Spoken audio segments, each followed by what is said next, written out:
I'm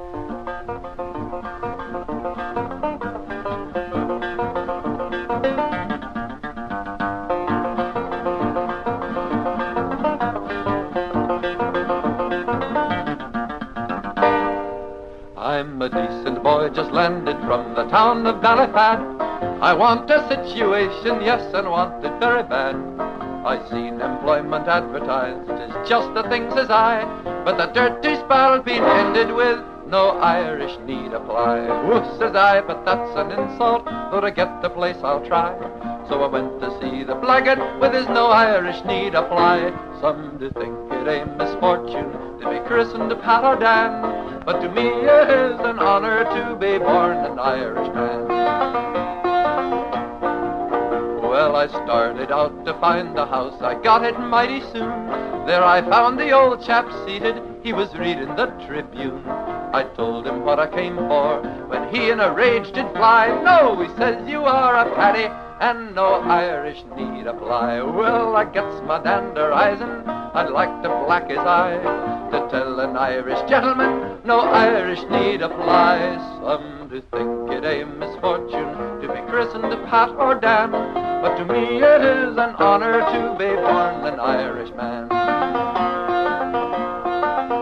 Well, I couldn't stand it longer, so a holt of him I took, and I gave him such a welting as he'd get at Donnybrook. He hollered Millie a Murther, and to get away did try, and swore he'd never write again, no Irish need apply. Well, he makes a big apology, I bid him then goodbye, saying when next you want a beating, write no Irish need apply. Some do think it a misfortune to be christened Pat or Dan, but to me it is an honor to be born an Irishman.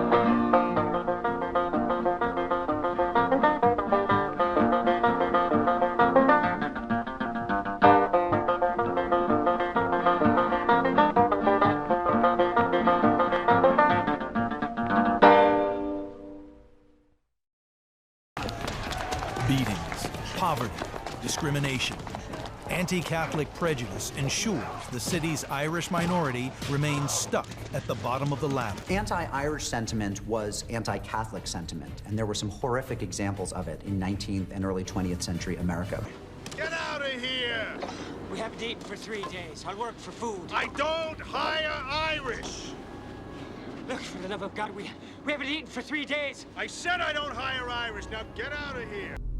Boston's North End, where we are now, becomes the heart of Boston's Irish community. It's just a few steps from the docks where the ships are unloading. All of these apartments would house 30, 40 people. You're just paying for a spot on a bed or a place to sleep. No indoor plumbing, no washing facilities, very little ventilation.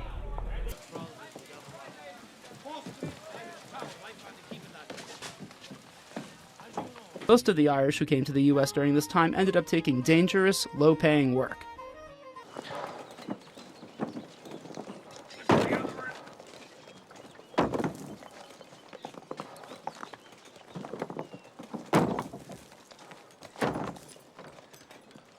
Jobs weren't the only hardship Irish immigrants had to face.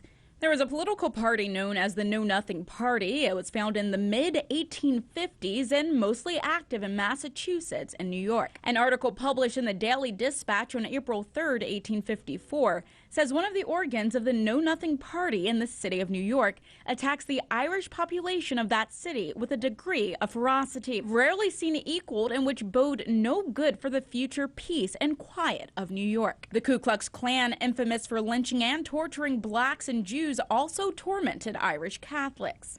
Why do you have this particular home here? It's a plantation house. It reflects a very different form of agriculture from the other American buildings that we've walked past. It was only through the use of enslaved people that plantation agriculture was able to take part. These people, the Rogans, would have grown amongst other crops an export of tobacco.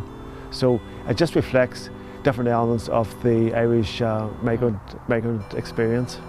Now the Irish were almost, or maybe even considered slave labor often when they first came to America, and were often working alongside of other African Americans. So That shows some sort of interesting change where you now have Irish Americans owning slaves. Yeah. It's complicated. It is complicated, but it'd be fair to say that the Irish were never slaves in the same way that black Africans were slaves.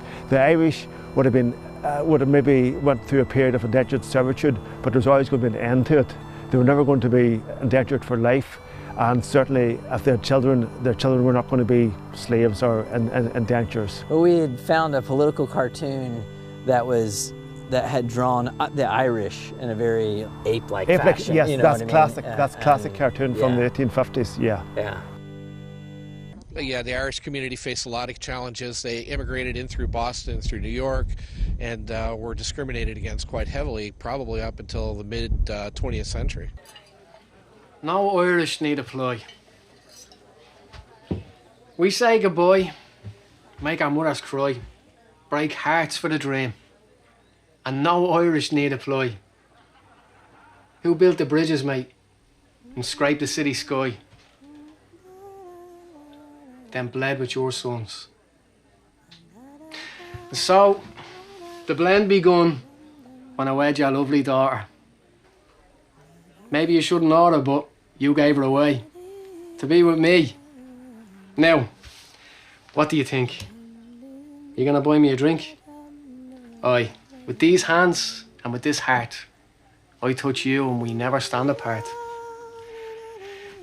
E pluribus bleeding unum. Have you got it? Do you know what that means? It means blend. Blend is the backbone of this place. Look around you. Every generation's got a different face. Some very different. Some pretty like me. Everyone's gorgeous if you open your eyes to see. We were all them once. And now we're just us. Just U.S.